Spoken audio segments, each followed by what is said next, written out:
The year is 1115, and the death of Matilda of Tuscany has left a power vacuum in the heart of Italy. However, as the old feudal order crumbles, a new state rises from the banks of the Arno, the Florentine Republic. Guided by the principles of republicanism and fueled by the florin, they transformed from a medieval commune into the cultural and financial center of Europe well into the 16th century. Let's get straight into it. Before the establishment of the Republic, Florence had a wild history. It was established in 59 BCE by Julius Caesar.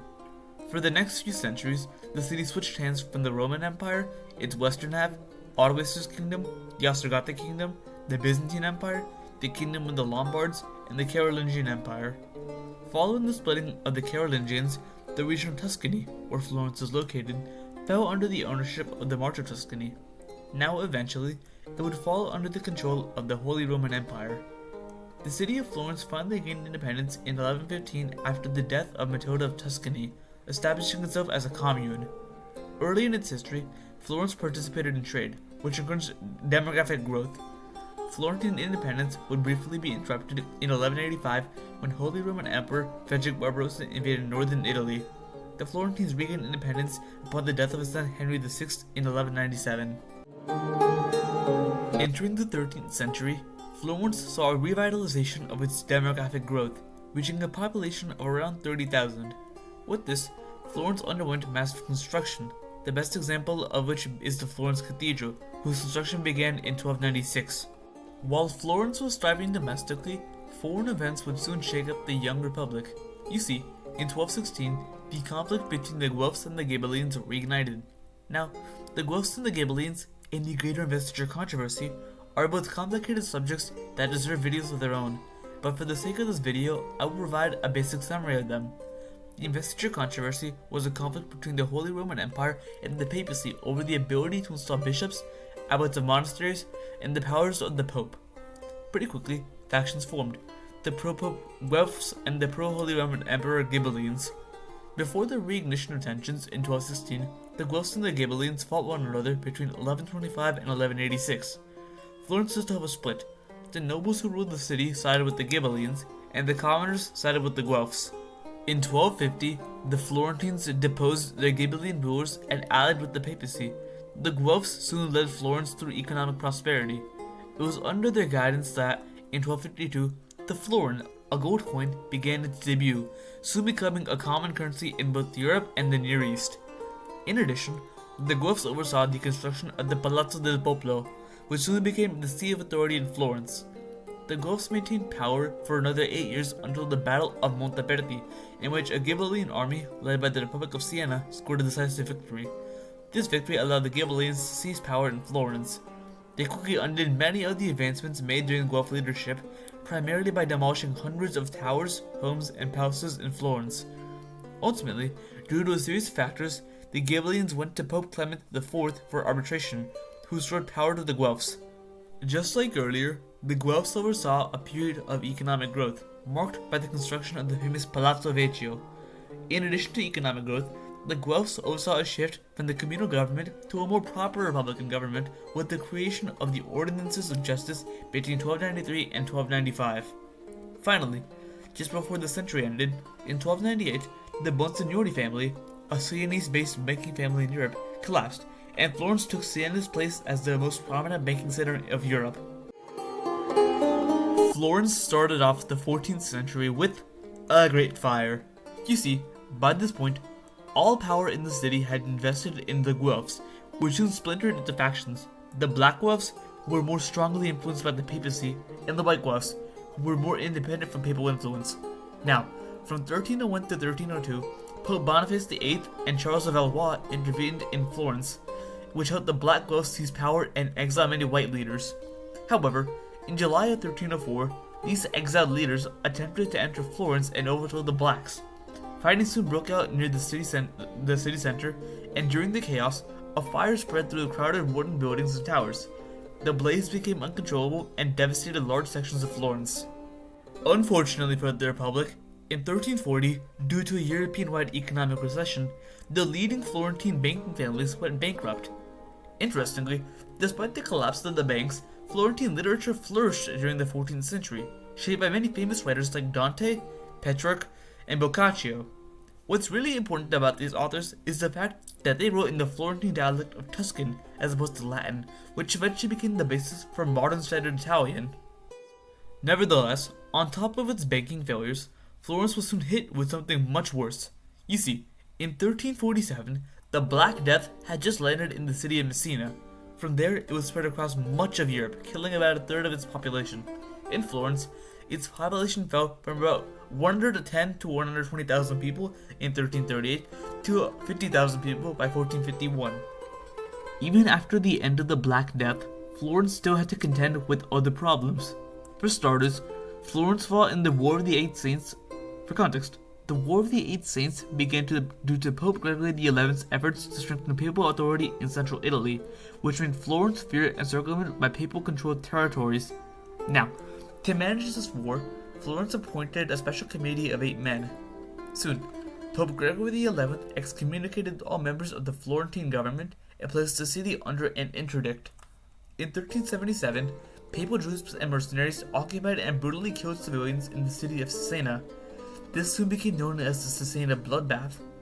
Ultimately, the War of the Eight Saints ended in 1378, forcing Florence to pay 200,000 florins to the papacy, repeal all laws placed against the church, and restore all property confiscated or looted in the city, in exchange for the papacy lifting the excommunication on them. 1378 also saw the beginning of the Ciompi revolt. For context, the Ciompi were a class of laborers in Florence's wool industry. Unlike the wealthy merchants and master craftsmen, they weren't represented in the guild systems that dominated Florentine politics. The Ciompi, led by Michele di Lando, seized parts of Florence, and for a while, the poor citizens gained political influence. However, due to a series of factors, the wealthy guilds and oligarchic factions had crushed the movement and restored elite control in 1382. With this, the Albizzi family would dominate Florentine politics. While all of this was happening in Florence, the rest of northern Italy was stirred up. You see, beginning in 1385, Gian Galeazzo Visconti, the Duke of Milan, was engaged in numerous conflicts across northern Italy in an attempt to unify the region, expanding his control across much of the region by 1389. This scared Florence because the Florentines feared encirclement, loss of trade routes, and the eventual destruction of their independence. Soon, Siena allied with Milan, and in response, Florence, Bologna, Pisa, Lucca, and Perugia all signed a defensive alliance directed against the Visconti. The first Florentine-Milanese War began in 1390. Florence secured the independence of Padua, but this soon led a failed expedition against Milan. Exhausted, both sides agreed to peace in 1392. This peace would cease in 1397, when Maso degli Albizzi and other pro-war factions in Florence chose to resume the conflict, beginning the Second Florentine-Milanese War. The Milanese marched on Mantua, but a Florentine army soon defeated them outside the city. The war soon became costly, and both sides made peace in 1398. By 1400, Milan had subdued a majority of Florence's allies, leaving them only with Bologna. The Third Florentine-Milanese War began later that year. By 1402, Milan had the upper hand, defeating the Florentines and the Bolognese at the Battle of Castellecchio and capturing Bologna. As Florence prepared for an invasion, Visconti soon died of an illness, and Milan fragmented into eternal conflicts. With the death of Visconti, Florence gained an opportunity to expand. You see, one of Visconti's descendants, Gabriele Maria Visconti, sold pizza to Florence for 200,000 florins. However, the Pisans, who, for a long time, were Florence's rival, refused to submit. So, the Florentines sent an army and, after a long siege, captured Pisa on October 9, 1406. In 1417, Maso degli Albizzi died, and his son, Rinaldo degli Albizzi, took up his father's post. Around this time, we begin to see the rise of the Medici. Who were the Medici? Well, the Medici were an Italian banking family. While existing since the 13th century, they first entered prominence in 1397 with the establishment of the first Medici Bank by Giovanni di Bicci de' Medici. Now, the Medici presented themselves as modest citizens, defenders of the Republic, and allies of ordinary people. This was in sharp contrast to the Albizzi family, whose domination of Florentine politics had angered the Florentine people. By the 1430s, the Medici were led by Cosimo de' Medici. Now, Cosimo was a popular man, establishing networks across guilds, merchants, the clergy, and political offices. This scared Rinaldo, who, in 1433, had him exiled to the Republic of Lucca. This decision was very unpopular, and the following year, the people of Florence overturned Cosimo's exile. He returned to Florence and exiled Rinaldo, ending the Albizzi influence in Florentine politics. From here on out, the Medicis would dominate Florence, albeit without violating Florentine republicanism. Cosimo de' Medici's reign was notable for, among many things, kickstarting the Italian Renaissance. For those of you who don't know, the start of the Italian Renaissance can be narrowed down to numerous factors, including the rise of humanism, the reintroduction of classical literature from Greek scholars fleeing the collapsing Byzantine Empire, the massive death toll of the Black Death, the economic prosperity of Florence, and the creation of the printing press in the 1450s. In addition, in 1439, Florence hosted an ecumenical council between the Catholic and Eastern Orthodox churches, further boosting their prestige. Now, aside from all these developments, it is important to know that most of Cosimo's reign was marked by war, as in 1423, the wars in Lombardy began. Florence initially allied itself with Venice and participated in a few early battles. However, the Florentines secured an important victory at the Battle of Anghiari, halting any further Milanese invasions. Interestingly, Florence allied with Milan in 1450 with the ascension of Francesco I Sforza, and as the Duke of Milan. The wars in Lombardy ended in 1454 with the signing of the Treaty of Lodi. Ultimately, Cosimo died on August 1, 1464, and was succeeded by his son, Piero the Goudy. Piero the Goudy's reign was less glamorous than his father's. The Medicis had racked up a large debt from the wars in Lombardy, and soon called on the debtor to pay up. The debtor just so happened to be a nobleman named Luca Pitti, who soon called for an armed uprising against Piero. In August 1466, the conspirators, with aid from the Duke of Ferrara, marched troops into the Florentine countryside with the intent of deposing Piero. This coup ultimately failed. Nevertheless, Piero the Goudy died on December 2, 1469, and was succeeded by his son, Lorenzo de' Medici, better known as Lorenzo the Magnificent. Lorenzo the Magnificent's reign saw continuation of his grandfather's patronage of the Renaissance. During his reign, he sponsored many famous figures of the Renaissance, including Leonardo da Vinci, Michelangelo, Botticelli, and many more. Just like his father, he wasn't immune to conspiracy, as in 1478, the Pazzi family attempted to assassinate Lorenzo de' Medici and his brother Giuliano de' Medici. Giuliano was killed, but Lorenzo ultimately survived. Lorenzo cracked down hard. More than 80 people implicated in the plot were executed, and the surviving Pazzi family members were banished from Florence. One of the executed conspirators was Francesco Salviati, the Archbishop of Pisa. In response, Pope Sixtus IV, as another one of the conspirators, excommunicated everyone in Florence and sent a papal delegation to arrest Lorenzo. The people of Florence resisted this, and for the next 2 years, the papacy in Florence fought a war until Lorenzo diplomatically secured peace. Lorenzo the Magnificent died in 1492 and was succeeded by his son Piero the Unfortunate. Piero the Unfortunate only ruled for 2 years, as in September 1494, Charles VIII of France invaded Italy. During his invasion, Charles demanded passage through Florence to Naples, and Piero assented to his demand. Upon returning to Florence, the enraged populace declared him a traitor, and he was forced to flee the city. He was succeeded by an Italian Dominican friar, Girolamo Savonarola. Throughout his reign, Girolamo Savonarola aimed to make Florence into a city of God. However, Savonarola's most famous decision was to host a bonfire of the Vanities. A bonfire of the Vanities is a burning of objects condemned by religious authorities as sinful.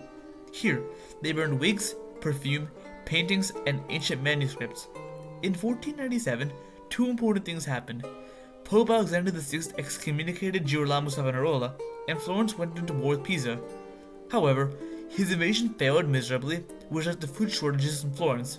The people blamed Savonarola, and he was burned at the stake by Florentine authorities on May 18, 1498. Piero Soderini became the next ruler of Florence.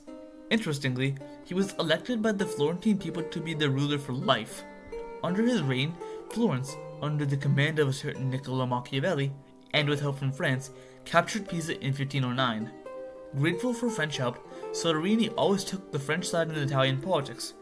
This decision angered Pope Julius II, and under his request, an army led by Spanish General Ramon de Cardona captured Florence and overthrew Soderini.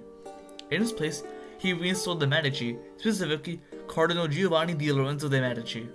Now, Giovanni wouldn't remain for very long, as he was soon recalled to Rome in order to elect the new pope. He won the election and took the name Pope Leo X. He was succeeded by Giuliano de' Medici. Giuliano de' Medici would rule over Florence for 3 years until he died in 1516, and was succeeded by Lorenzo di Piero de' Medici. Lorenzo ruled for 3 years before dying of syphilis in 1519. He was succeeded by Giulio de' Medici, who ruled Florence until he was elected as Pope Clement VII on November 19, 1523. In his place, he appointed Ippolito de' Medici and Alessandro de' Medici to rule Florence. They both ruled over Florence until 1527, when the mutinous troops of the Holy Roman Emperor Charles V sacked Rome. This greatly weakened the influence of the Pope, and the people of Florence overthrew the Medici. They would re-establish Republican control over Florence until August 10, 1530, when a Holy Roman Spanish army captured Florence after a lengthy siege.